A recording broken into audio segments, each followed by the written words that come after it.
사랑과 은혜가 자비가 풍성하신 하나님 아버지, 하늘과 땅이 당신의 영광을 선포하기를 기뻐하시는 주님, 온 땅에 주의 영광으로 충만하게 하시니 감사합니다.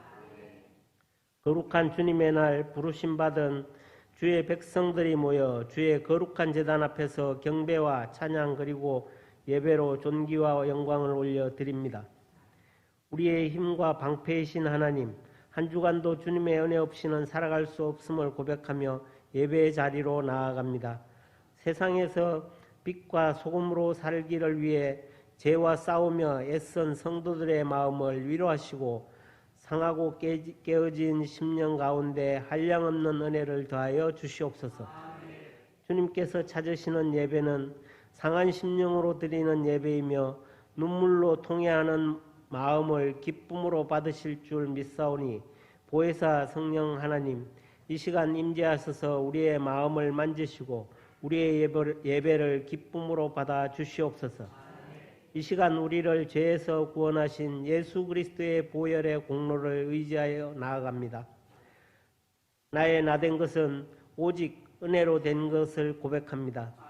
본질상 진노의 자녀였던 우리를 자녀 삼아 주셔서 그리스도께서 누리는 모든 축복을 우리에게 허락하시니 참으로 감사합니다. 우리가 기도할 때 하늘문이 열리며 보좌에 앉으신 하나님께 상달되어 기적과 은혜를 누리는 우리 모든 성도들이 되게 하여 주시옵소서. 긍휼을 베푸시는 하나님, 세계는 지금 러시아와 우크라이나의 전쟁과 또 이스라엘과 하마스의 전쟁으로 많은 희생자들이 나오고 전쟁의 공포가 확산되고 있습니다. 저들을 불쌍히 여겨 주시옵소서. 이러한 상황 중에서도 북한의 무기가 사용되고 있음을 보여주어 한반도에 긴장을 유발하고 있습니다. 이 땅의 전쟁의 아픔과 눈물이 더 이상 흐르지 않도록 지켜주시고 보호하여 주시옵소서. 윤석열 대통령과 정부와 국회, 이 나라의 모든 위정자들이 하나님을 진정으로 경외하고 모든 백성이 여호와를 하나님으로 온전히 섬기는 나라가 되게 하여 주시옵소서. 남과 북이 하나가 되어 하나님이 우리 민족에게 맡기신 뜻을 비전을 이루어가는 나라가 속히 되게 하여 주시옵소서. 하나님 아버지, 주님의 핏값으로 세운 오류동 제일교회를 사랑으로 지켜주시고 은혜로 인도하여 주심에 감사드립니다. 주님, 주 하나님의 뜻으로 세워진 교회를 저희가 전도, 구제 등 부족한 게 많았음을 고백합니다. 주님, 저희들에게 지혜를 주시어 어려움이 많은 때에 교회가 다시 한번 부흥하여 빈자리를 다 채울 수 있도록 인도하여 주시옵소서. 우리 교회를 위해 기도합니다. 우리의 다음 세대가 더욱 굳건히 세워지기를 원합니다. 국가적으로 출산율이 줄어들면서 다음 세대의 숫자가 줄어들어가는 이때 우리 아이들이 세상 속에서 믿음의 동역자, 기도의 동역자들을 많이 만나게 하시고 한 명 한 명이 영적인 장군이 되게 하셔서 빛과 소금의 역할을 잘 감당하는 비전의 자녀들로 자라게 하여 주시옵소서. 다음 세대를 양육하는 교사들에게도 힘을 더하여 주셔서 지치지 않게 하시고 사역들을 기도와 눈물로 준비하게 하셔서 우리의 다음 세대들에게 영적인 경험과 행복한 추억을 만들어주는 교사들이 되게 하여 주시옵소서.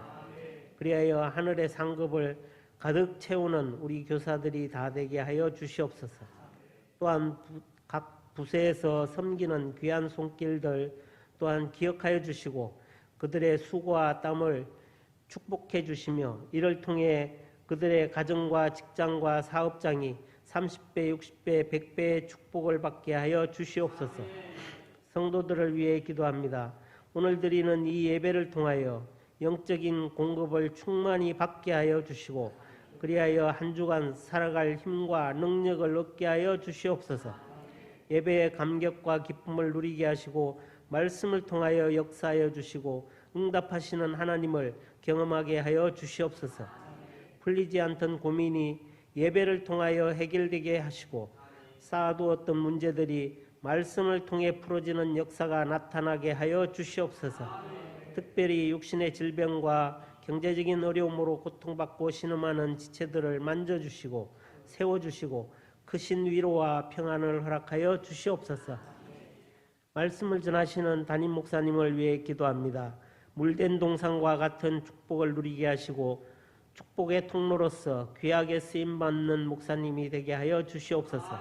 목사님의 사역을 통하여 수많은 성도들의 삶이 변화되게 하시고 절망 중에 소망 되신 하나님을 바라보는 역사가 일어나게 하여 주시옵소서. 믿음으로 선포하실 때 치유와 회복의 역사가 일어나게 하시고 이를 통하여 사역의 열매가 더욱 풍성해질 수 있도록 축복하여 주시옵소서.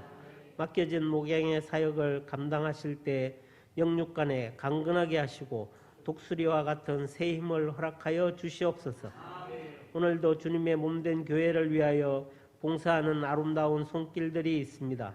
주님의 교회와 믿음의 교우를 섬기는 일에 언제나 기쁨으로 감당하게 하여 주시옵소서.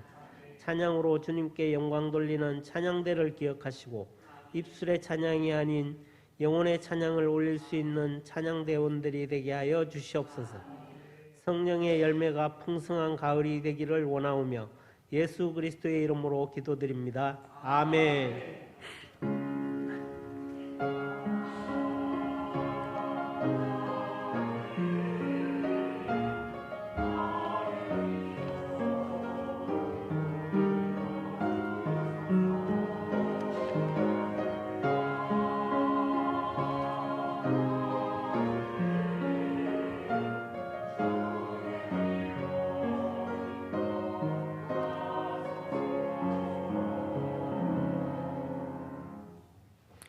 오늘 우리에게 주시는 하나님의 말씀은 신명기 34장 1절에서 12절까지의 말씀입니다.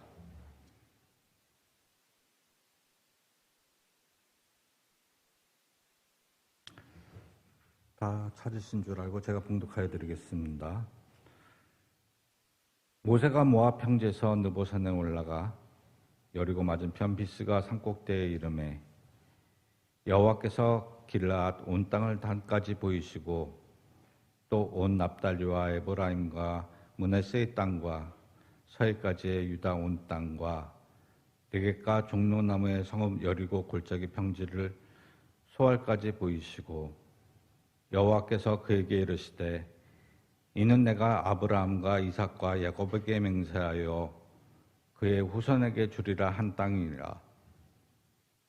내가 내 눈으로 보게 하였거니와 넌 그리로 건너가지 못하리라 하시매 이에 여호와의 종 모세가 여호와의 말씀대로 모압 땅에서 죽어 벳보을 맞은편 모압 땅에 있는 골짜기에 장사되었고 오늘까지 그의 묻힌 곳을 아는 자가 없느니라. 모세가 죽을 때 나이 120세였으나 그의 눈이 흐리지 아니하였고 기력이 쇠하지 아니하였더라. 이스라엘 자손의 모압 평지에서 모세를 위하여 애곡하는 기간이 끝나도록 모세를 위하여 30일을 애곡하나니 모세가 눈의 아들 여호수아에게 안수하였으므로 그에게 지혜의 영이 충만하니 이스라엘 자손이 여호와께서 모세에게 명령하신 대로 여호수아의 말을 순종하였더라. 그 후에는 이스라엘의 모세와 같은 선지자가 일어나지 못하였나니 모세는 여호와께서 대면하여 아시던 자요 여호와께서 그를 애굽 땅에서 보내사 바로와 그의 모든 신하와 그의 온 땅의 모든 이적과 기사와 모든 큰 권능과 위엄을 행하게 하심에 온 이스라엘의 목전에서 그것을 행한 자이더라. 이는 하나님의 말씀입니다. 오늘은 종교개혁 주일입니다.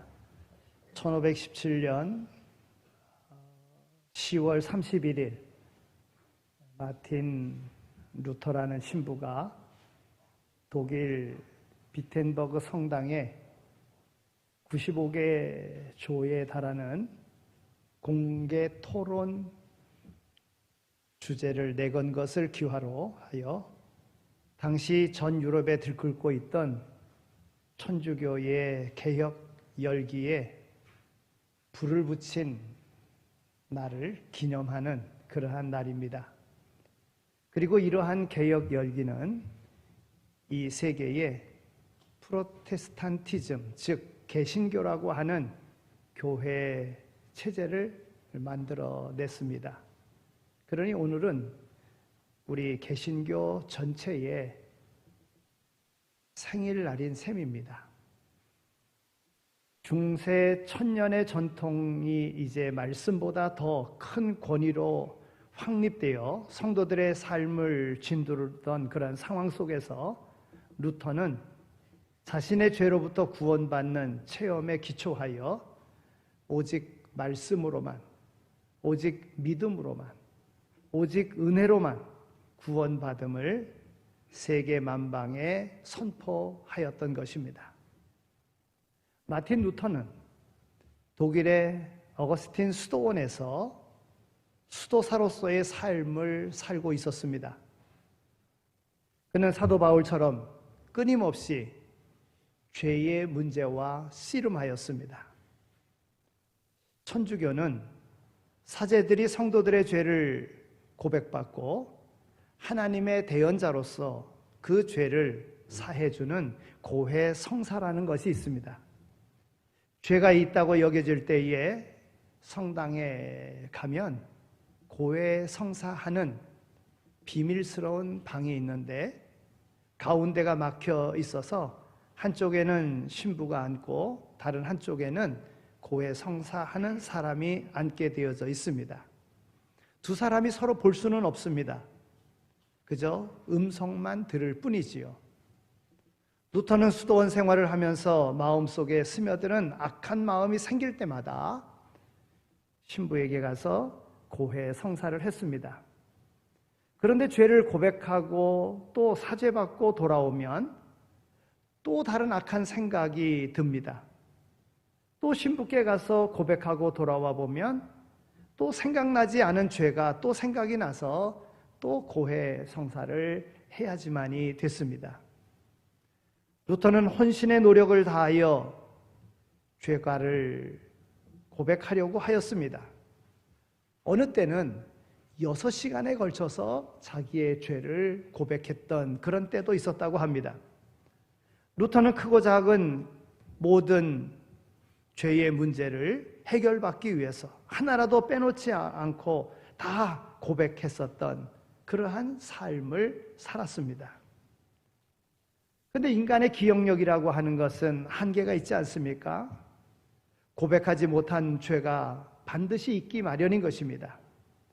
고백하지 못한 죄를 용서받지 못하는 것이고 용서받지 못한 죄가 있는 한 구원받지 못한다는 논리가 루터에게는 더욱더 큰 고통이었습니다. 너무나도 자주 고해 성사를 하니까 담당 신부가 루터에게 이야기합니다. 루터야, 제발 죄 좀 모았다가 가지고 와라.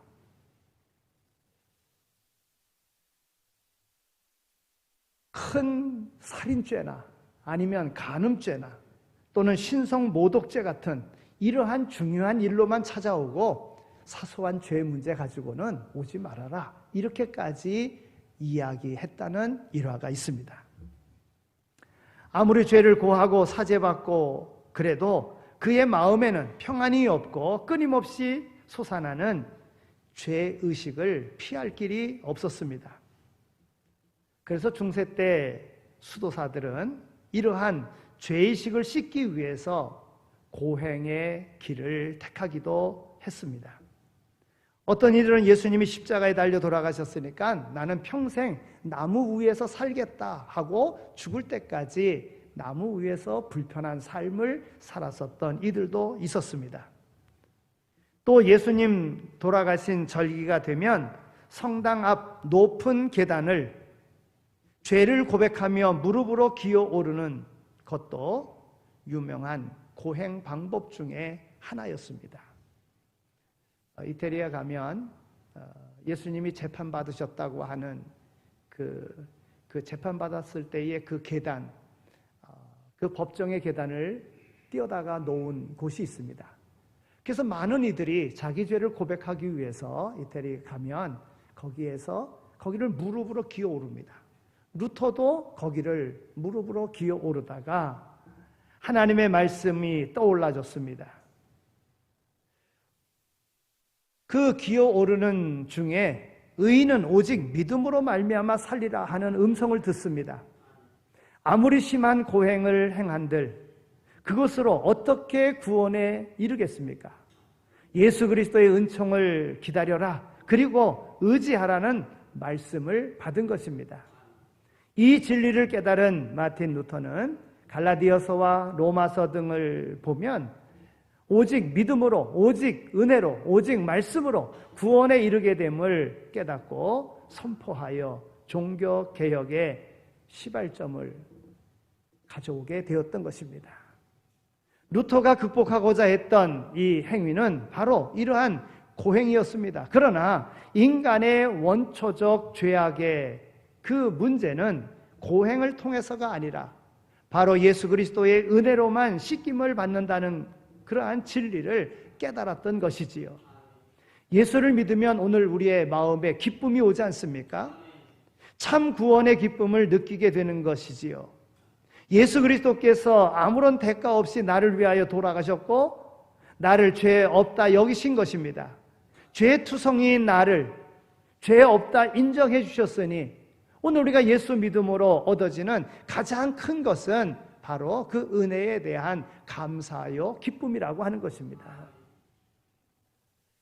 오늘 우리의 삶 속에서 오늘 우리의 어떤 고행을 통해서 고해성사를 통해서가 아니라 우리 주님께서 우리를 대신하여 십자가에서 당하신 이 대속의 은혜를 통하여 믿음으로 우리가 구원받았다는 이 사실을 알고 바른 믿음의 길을 걸어가는 오늘 우리의 삶이 되어야 될 줄로 믿습니다.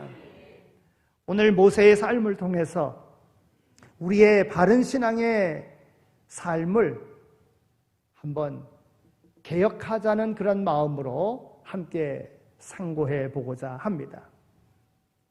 모세의 출생에서부터 그의 성장 과정, 예언자로서의 부름받는 과정, 출애굽을 주의하는 광야에서의 40년의 세월을 바람처럼 살아온 그의 일생은 실로 감동적입니다. 하나님의 말씀에 따라서 일관되게 순종해 온 그러한 모세의 삶이다 말할 수 있습니다. 툭하면 불평불만하는 백성들과 함께 거친 광야를 헤쳐간다는 것은 결코 쉬운 일이 아니었습니다. 그의 삶은 진실로 선한 싸움을 다 싸우고 달려갈 길에 최선을 다해 달린 그런 삶이었었다 말할 수 있습니다. 그런 그에게는 당연히 이 땅에서 면류관이 있어야 되는 것 아니겠습니까? 그런데 성경이 증언하는 상황은 우리의 상상과는 전혀 다른 그러한 모습으로 진행되고 있다는 것입니다. 신명기 31장부터 하나님께서 모세에게 죽음을 준비시키는 장면이 나옵니다. 신명기 31장 14절에 보면 여호와께서 모세에게 이르시되 너는 죽을 기간이 가까웠으니 그랬어요. 이런저런 일을 하라고 명령하십니다. 그리고서 하나님께서는 모세를 느보산으로 데리고 가셔서 하나님께서 약속하신 가나안 땅을 쭉 보게 하십니다. 그러면서 모세에게는 춘추의 한이 될 만한 말씀을 하십니다. 신명기 32장 51절 52절에 있는 말씀을 보면 너희가 신광야 가데스의 무리바 물가에서 이스라엘 자손 중 내게 범죄하여 나의 거룩함을 이스라엘 자손 중에서 나타내지 아니한 연고라. 내가 이스라엘 자손에게 주는 땅을 내가 바라보기는 하지만 그리론 들어가지 못하리라. 이렇게 하나님께서 모세에게 말씀하셨습니다. 그는 이제 120년 생애를 마치고 출애굽 이후 40년 광야 생활을 마치고 가나안 땅을 눈앞에 두고 있습니다. 그는 이스라엘 백성들에게 마지막 고별 설교를 마친 후 느보산 최정상인 비스가봉에 올라 있습니다. 거기서 마지막으로 하나님께서 약속하신 가나안 땅을 바라본 후에 임종하게 됩니다. 인간적으로 보면 한편으로는 아쉬움과 섭섭함이 있습니다. 물론 모세가 실수한 것도 있지만 그래도 충성을 다한 그인데 하나님이 어쩌면 그토록 매정하게 가나안 땅을 밟아보지도 못하게 하시고는 훌쩍 불러가시는가 하는 것입니다.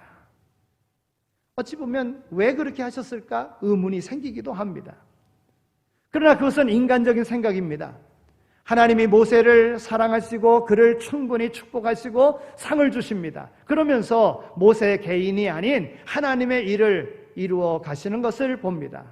그러므로 인간적인 생각은 접고 우리가 본문을 바로 이해할 필요성이 있습니다. 즉 내가 가지고 있는 믿음의 생활, 하나님의 뜻과 다른 것이 있다고 하면 그것은 바꾸어야 됩니다. 즉 개혁되어져야 된다고 하는 것입니다. 그러면 모세는 어떠한 삶을 살았습니까? 모세는 아름다운 영혼의 모습으로 떠났습니다. 우리가 인생을 살다 이 세상을 떠나는 임종의 순간은 하나님을 뵙는 순간 아니겠습니까? 물론 우리가 이 세상에 살 동안에도 하나님을 만납니다. 그러나 육안으로 만나지 못합니다. 그래서 바울 사도는 뭐라고 고백합니까? 고린도전서 13장 12절에 있는 말씀을 보면 우리가 이제는 거울로 보는 것 같이 희미하나 그때는 얼굴과 얼굴을 대하여 볼 것이요 그랬어요. 여러분 이때 사용되던 거울은요 동판을 매끄럽게 만들어서 동판에 보는 얼굴입니다. 그림자 보는 것과 같이 그렇게 보는 거죠. 그러니까 희미한 거울이었다는 거예요. 지금과 같은 거울로 생각하면 안 됩니다. 우리 옛날에 사용하던 그런 거울들을 박물관에 가면 볼 수 있지 않습니까? 동으로 된 둥그런 거울 이런 것 말입니다. 그렇게 희미하게 보던 것을 하나님 나라 가면 죽음 후에 가게 되면 얼굴과 얼굴을 맞대어 볼 것이다. 정확하게 보게 될 것이라고 하는 것이지요. 우리는 하나님을 가까이 뵙는 그 순간을 위해서 준비해야 됩니다. 마치 시집갈라를 잡아놓은 신부처럼 우리는 우리의 자신의 모습을 아름답게 가꾸어야 됩니다. 신앙의 성도의 아름다운 모습으로 말입니다. 그래서 우리는 예수님을 믿음으로 영접하면 즉 천국에 갈 수 있지만 바로 갈 수 있지만 시간을 두고 성화의 길을 걷게 되는 것입니다. 마치 안경알을 닦듯이 우리의 영혼을 맑고 투명하게 갈고 닦으며 수련해야 된다 하는 것입니다. 그러다가 하나님이 부르실 때에 가장 아름다운 모습으로 가야 하는 것입니다. 여러분 모세의 모습을 보십시오. 떠나가는 그의 모습이 어떻습니까? 오늘 7절에 있는 말씀을 보면 우리 7절 말씀을 함께 읽겠습니다. 자, 7절 말씀을 함께 읽겠습니다. 시작.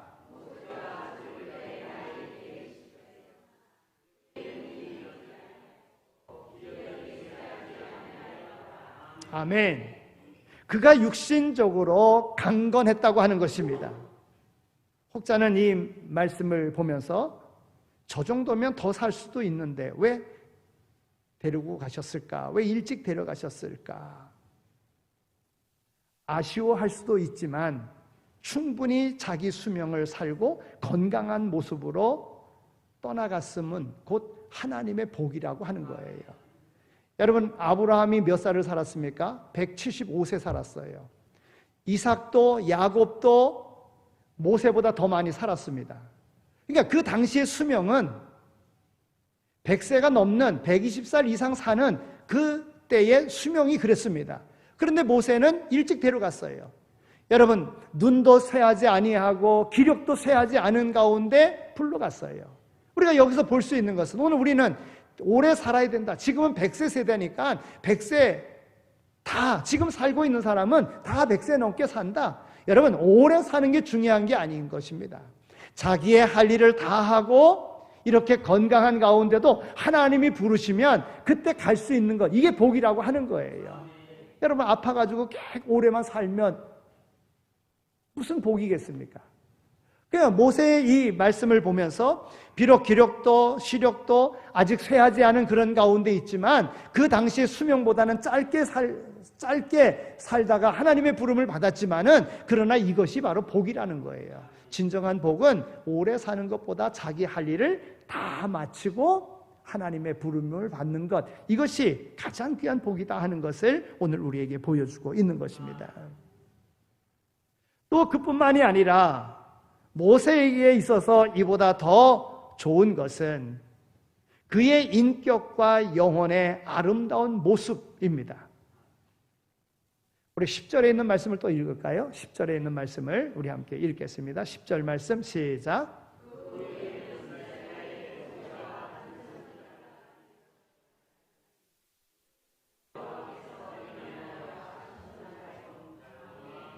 아멘. 모세는 여호와께서 대면하여 아시던 자요 그랬습니다. 여러분, 그의 영혼이 얼마나 투명하고 맑았으면 하나님을 대면하여 볼 수 있었겠습니까? 깊은 기도의 생활을 통해서 그의 영혼은 하나님을 깊이 만나는 삶을 살았어요. 그가 시내산에 올라갔을 때도 하나님을 만났기에 그 하나님을 만난 광채가 얼굴에서 나타나서 사람들이 감히 바라볼 수 없을 정도의 그런 모습으로 변했던 것을 성경은 기록하고 있습니다. 우리가 잘 알다시피 모세는 본래 온유한 사람이 아니었습니다. 민수기 12장 3절에 있는 말씀을 보면 이 사람 모세는 온유함이 지면의 모든 사람보다 승하더라 그랬어요. 그런데 모세를 우리가 생각할 때에 모세는 그렇게 온유한 사람이 아니었었다는 거예요. 그가 40세 때에 이스라엘 사람을 괴롭히는 애굽 사람을 때려 죽였습니다. 성급하고 과격한 그런 사람이었습니다. 그런데 하나님 앞에서 계속 낮아지고 겸손하고 온유한 자로 바뀌었다고 하는 것입니다.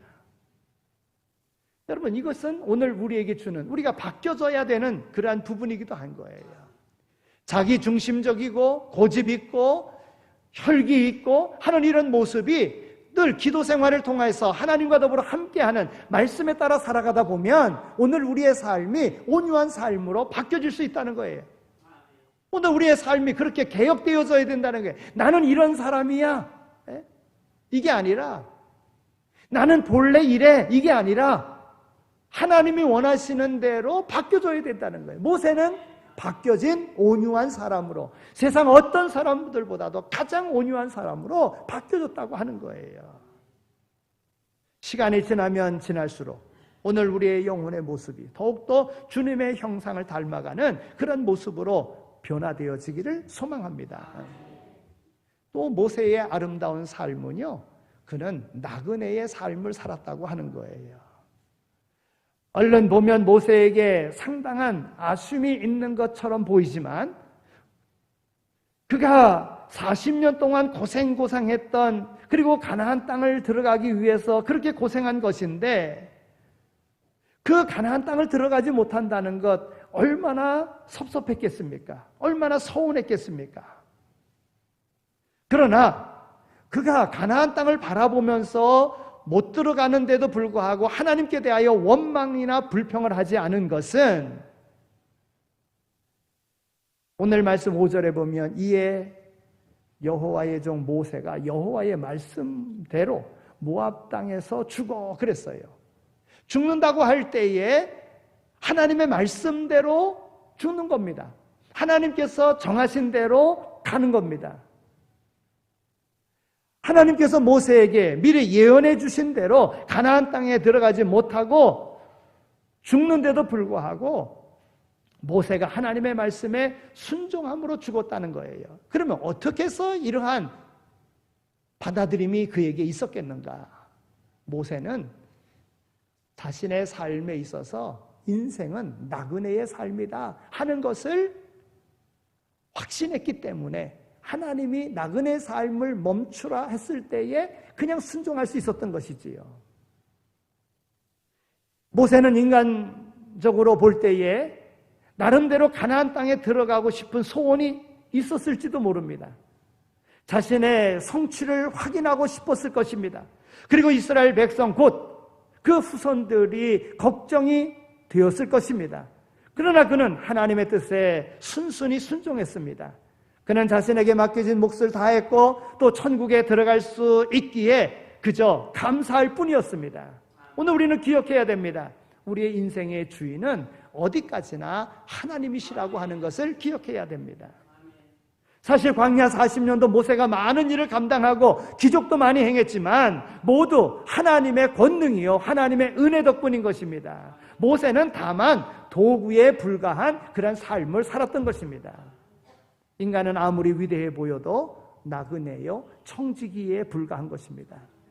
자신에게 주어진 역할을 다 하면 떠나야 합니다. 오직 하나님만이 영광을 받으시고 하나님의 주권하에 하나님의 역사가 이루어져야 합니다. 그래서 모세가 죽을 때 아무도 보지 못하게 하고 하나님이 직접 그의 장례를 치러주신 겁니다. 물론 천사를 시켜서 하셨겠지요. 이스라엘 백성들이 무덤의 위치를 알았다면 아마 그들의 습성상 무덤을 숭배하고 난리가 났을 것입니다. 그것은 하나님의 영광을 가리는 것입니다. 인간은 아무리 위대해도 숭배의 대상일 수는 없는 것입니다. 모세는 이런 이치를 알았기에 여호수아에게 안수함으로 인계하고 홀가분한 마음으로 떠날 수 있었던 것입니다. 다시 9절에 있는 말씀을 봉독해드리면 모세가 눈의 아들 여호수아에게 안수하였으므로 그에게 지혜의 신이 충만하니 이스라엘 자손이 여호와께서 모세에게 명하신 대로 여호수아의 말을 순종하였더라. 여러분 정말 모세가 떠났어도 하나님이 여호수아를 통하여 이스라엘 백성을 가나안 땅으로 인도하셨습니다. 한편 하나님은 모세에게 큰 영광의 상을 주셨습니다. 오늘 10절에 있는 말씀을 보면 그 후에 이스라엘에 모세와 같은 선지자가 일어나지 못하였나니 그랬습니다. 이것은 그의 생애에 대한 하나님의 평가입니다. 그를 가르쳐 예수님의 예표하는 가장 위대한 선지자라고 인정해주는 그런 부분이기도 한 것입니다. 그리고 마태복음 17장에 보면 예수님께서 변화산에서 변화되셨을 때에 이 변화의 모습은 십자가 고난 이후에 부활의 모습을 미리 제자들에게 보여주심으로 예수님의 죽으심을 능히 감당할 수 있도록 하기 위해서 변화산에 변화된 모습을 보여주신 것입니다. 여러분 예수님이 부활하셔서 영광 받으실 그 모습을 보여준 것입니다. 여러분 그때 누가 나타납니까? 모세와 엘리야가 나타나지 않습니까? 그러니까 하나님은 모세를 구약시대의 대표적인 인물로 인정해 주신 것입니다.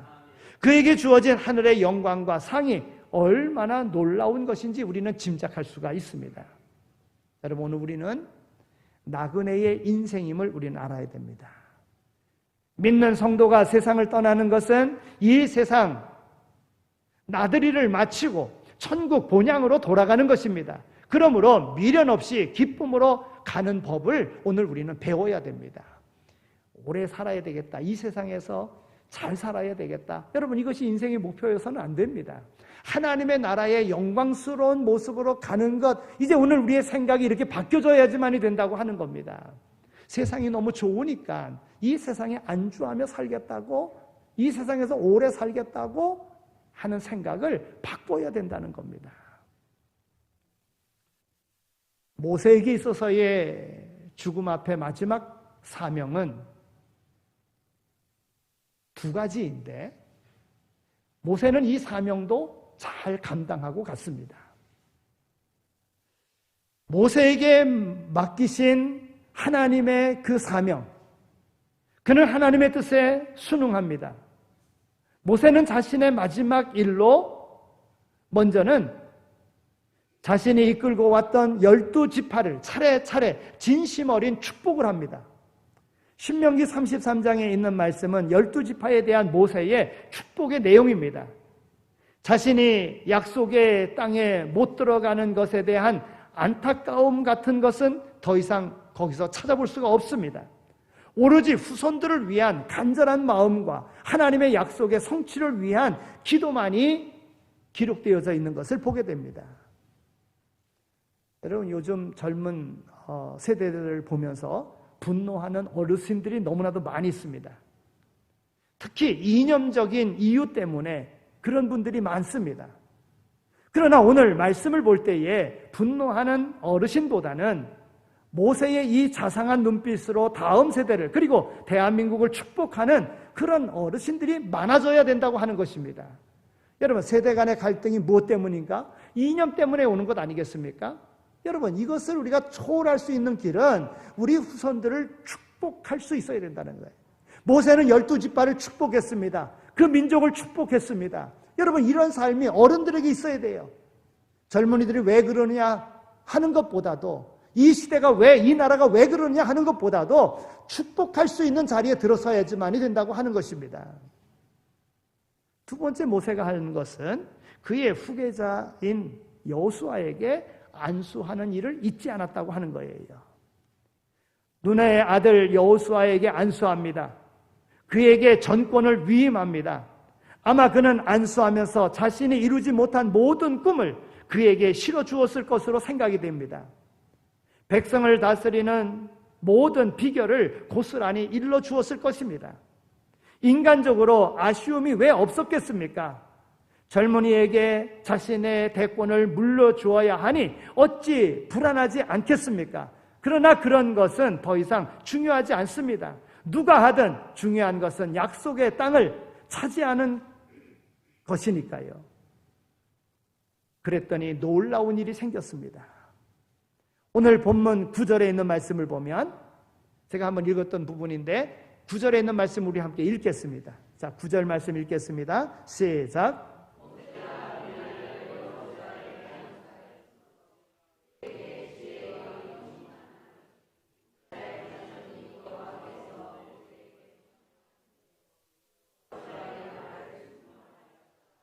아멘. 온 백성이 모세를 따르던 그대로 여호수아의 말도 순종하게 되었다고 하는 것입니다. 모세는 자신의 삶이 청년 여호수아와 그를 따르는 후손들을 통해 아름답게 지속될 것이라고 하는 확신을 가졌기에 청년 여호수아를 안수하며 그 후손들을 축복할 수 있었던 것입니다. 실로 하나님 말씀과 은혜 그리고 믿음의 약속에 충실했던 삶만이 지닐 수 있는 아름다운 마무리의 모습이다, 이렇게 볼 수가 있습니다. 이제 말씀을 맺겠습니다. 오늘 우리에게도 하나님은 사명을 주셨다는 거예요. 모세는 여호수아 안수 장면을 보면 어른들이 젊은이들을 위하여 진심으로 축복하고 안수할 때 하나님의 지혜의 신이 젊은이에게 충만하게 됨을 우리는 볼 수 있다고 하는 겁니다. 여러분, 젊은이들을 욕합니까? 저주합니까? 아니면 그들을 격려하고 축복합니까? 바뀌어져야 됩니다. 오늘 우리 신앙 공동체 안에서 이 신앙 공동체가 확장되며 계속적으로 부흥의 역사를 이루려고 하면 오늘 모세가 행하였던 것과 같이 오늘 우리의 후손들에게, 우리의 자손들에게 우리는 축복해야 된다는 거예요. 모든 것들을 믿고 맡길 수 있는 것이 되어야 된다는 거예요. 그러려고 하면 나는 하나님께 쓰임받는 종이다, 나는 청지기일 뿐이다 라는 생각을 가져야지만이 되고, 모든 것을 이루면 내가 이룬 것이 아니라 하나님이 이루셨다고 하는 이러한 신앙의 고백이 있을 때에 오늘 우리 후손들을 축복할 수 있다고 하는 것입니다. 모세가 보여진 축복과 안수가 중심이 된다면 이러한 오늘 우리의 삶의 세대 갈등은 온전하게 극복될 수 있으리라 믿습니다. 사랑하는 성도 여러분, 무엇이 진정으로 아름다운 삶입니까? 종교개혁주의를 맞이하면서 마틴 루터의 표현을 빌리자면 하나님 앞에 진정으로 아름다운 인생은 오직 말씀으로 사는 삶입니다. 오직 믿음으로만이 사는 삶입니다. 오직 은혜로만 사는 삶이라고 하는 고백이 있는 그 삶이라고 하는 거예요. 그것은 개인의 욕망을 넘어서서 하나님의 계획에 순종하는 삶이요, 무엇보다도 하나님의 약속의 땅에 대한 꿈을 오늘 우리 후배 세대들에게 아름답게 전수해주는 바로 축복된 삶이라고 하는 것입니다. 신앙 공동체를 통해서 후손들을 축복하며 젊은 일꾼들을 안수하고 젊은이들에게 지혜의 신이 충만해지도록 늘 기도하면서 그 젊은이들을 통해 우리의 고귀한 신앙의 유산, 오직 말씀, 오직 믿음, 오직 은혜의 유산이 계속 이어져 갈 수 있도록 우리의 인생이 아름다운 인생 되어지기를 소망하며 함께 달려가는 오늘 우리 모두가 다 되어지기를 소망합니다. 역사의 주관자 되시는 하나님 아버지, 묵은 질서를 깨고 새로운 희망의 질서를 세우시는 하나님 아버지, 종교개혁주의를 맞이하여 끊임없이 새로워져야 할 오늘 우리의 신앙 공동체, 교회를 다시 한번 그려보게 하여 주시니 감사합니다. 욕하고 평가하고 했었던 이러한 삶으로 세대 갈등을 더욱더 크게 만들었었던 자리에서 이제 모세와 같이 안수하고 축복하는, 그리고 하나님의 말씀으로 살아가는 오늘 우리의 아름다운 공동체를 만들어가는데 귀하게 쓰임받는 오늘 우리의 삶이 되어지게 하여 주옵소서. 바라옵기는 오늘 우리 공동체를 통하여 하나님의 역사를 이룰 믿음의 자손들이 나오기를 소망합니다. 한국 정치를 책임질 그러한 정치인도 나올 수 있도록 복을 내려 주시옵소서. 다음 세대를 축복할 수 있는 삶으로 나갈 수 있는 오늘 우리 모두가 다 되게 하여 주옵소서. 감사합니다. 예수 그리스도의 이름으로 기도드립니다. 아멘. 이제는 우리 주 예수 그리스도의 은혜와 하나님 아버지의 극진하신 사랑하심과 성령님의 위로하시고 교통하심이 개혁되어지는 신앙으로, 말씀대로, 믿음으로, 성령으로 하나님의 역사를 이루며 살아가기를 마음에 다짐하며 세상으로 나가는 이 자리에 참여한 모든 이들 가운데 이제로 영원히 함께 하시길 간절히 축원하옵나이다. 아멘.